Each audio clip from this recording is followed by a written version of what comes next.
Welcome to Keep the Faith Ministry News. 403 years ago, my pilgrim ancestors fled England and set sail on a dangerous journey across the Atlantic to America. You see, they were persecuted by the British Crown, which required them to practice their Christian faith in the state church, the Church of England.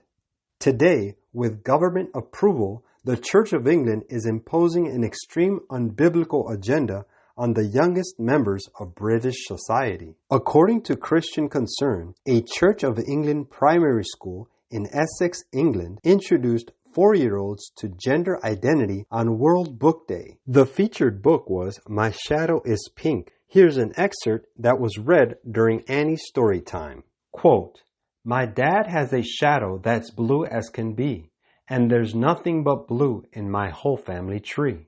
But mine is quite different. It's not what you think. The mine is not blue.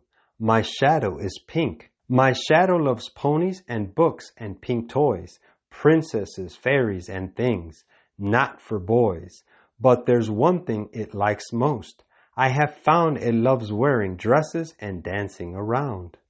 Parents told Christian Concern their children were directed to engage with the story and explore its themes. The children were asked to dress up to reflect how they see their shadows and how they see themselves. At least 25% of 11-year-olds in England struggle with reading, but instead they can tell you if their shadow is pink or blue.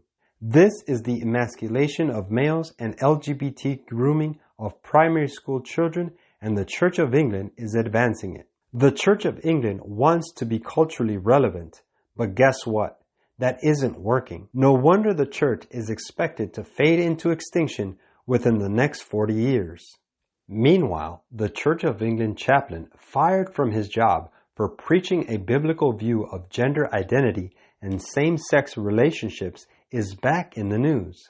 Rev Bernard Randall, formerly of Trent College, says he's appealing his case after an employment tribunal ruled against him. We featured his story 2 years ago when the college first suspended him and labeled him a terrorist.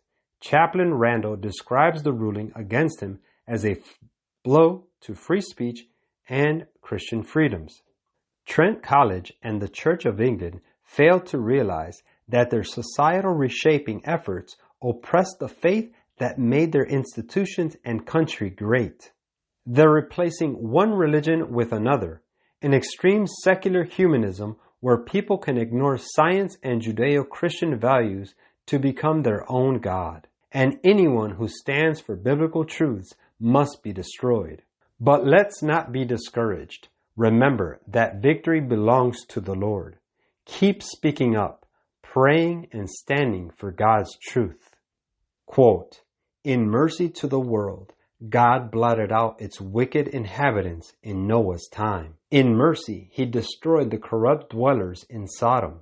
Through the deceptive power of Satan, the workers of iniquity obtain sympathy and admiration and are thus constantly leading others to rebellion. It was so in Cain's and in Noah's day, and in the time of Abraham and Lot.